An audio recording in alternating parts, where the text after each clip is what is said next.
So we just crossed the threshold of 2026.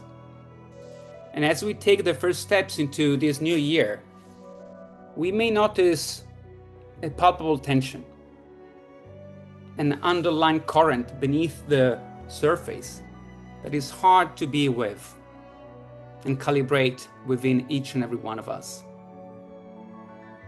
And if we tune in that current, that tension, we may feel it in the air we breathe,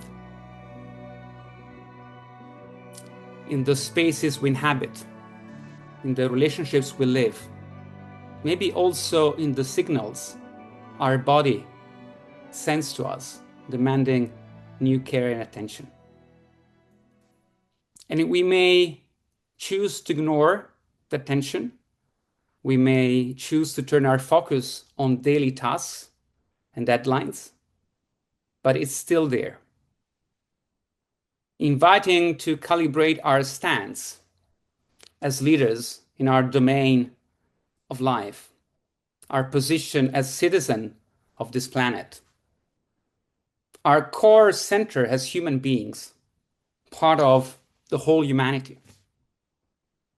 And this attention of instability that is quite destabilizing. If you think for a moment about what's happening, we are assisting a shift in geopolitics from an uncertain to unsettled to an unstable world, more and more. And the current state of affairs keeps showing a collapsing scenario that is quite destabilizing if we take it in. All these years, we have taken for granted democracy.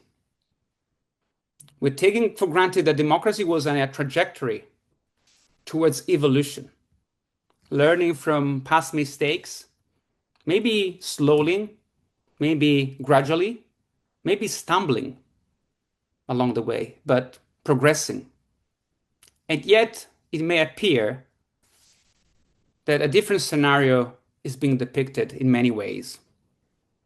A scenario that seems like a U-turn is being taken, redirecting the whole ship of humanity towards devolution rather than evolution, regressing rather than progressing, and then generating into a primitive state, an economy of conflict, an economy of war.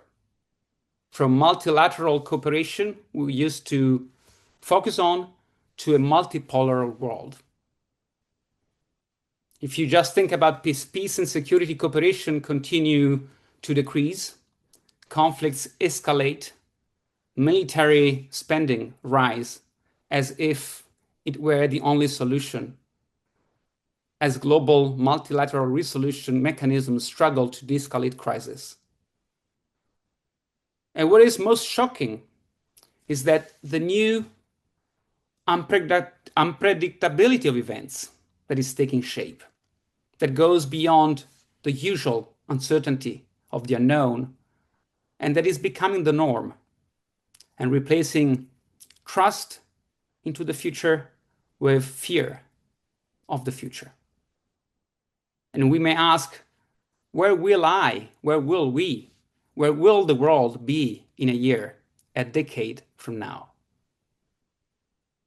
Every day, news report facts and attitudes that were unimaginable 5 or 10 years ago, and that are amplified by an increasing fear-driven narrative dominating the social media, making very challenging, if not almost impossible, to discern what is true from what is fake,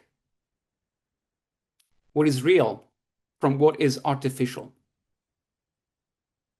And such unstabilized and unpredictable context makes it very hard to find meaning. In face of chaos, the purpose of our projects, the scope of our existence, the very meaning of who we are and what we are here for may risk to be seen as irrelevant and hollow. But what if it is the opposite? What if the bigger the shadow, the bigger the light behind about to shine? What if this tension we feel in many ways, rather than pointing to devolving our willpower to someone else, to external leaders, maybe to new authoritarian figures, actually is an invitation to tune in, to pause and center, to ground and awaken the leader within each and every one of us, the agent of change we are, and make space for wisdom to create peace, inner and outer peace, and let it reset our compass individually and collectively, and redirect our focus to what is most strategic and vital. What is the world we want for us, for the next generations? Who do we want to become as humanity? And we can start with each and every step we walk, every step we take, with every choice we make in every moment, in every situation, choosing to contribute, to turn this tension of chaos into a new energy of hope and love, really, that may fuel and sustain a new world, a luminous world we wish to see. What if we are the microcosm of the macrocosm? What if we can reflect the world outside?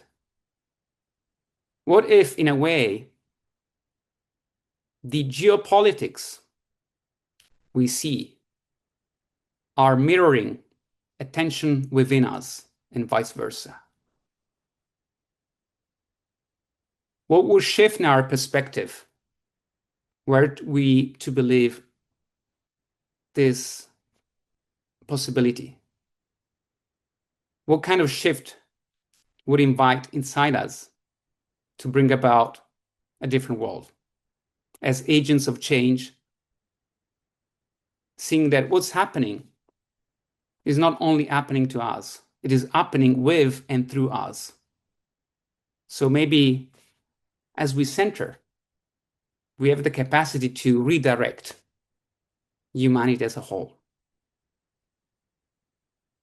So I'll just pause here with these reflections. And as something that is coming up for us to ponder what it means to center in instability. What it means for us, what it means for our leadership in the world, for our ability to be agents of change, not only victim of external changes.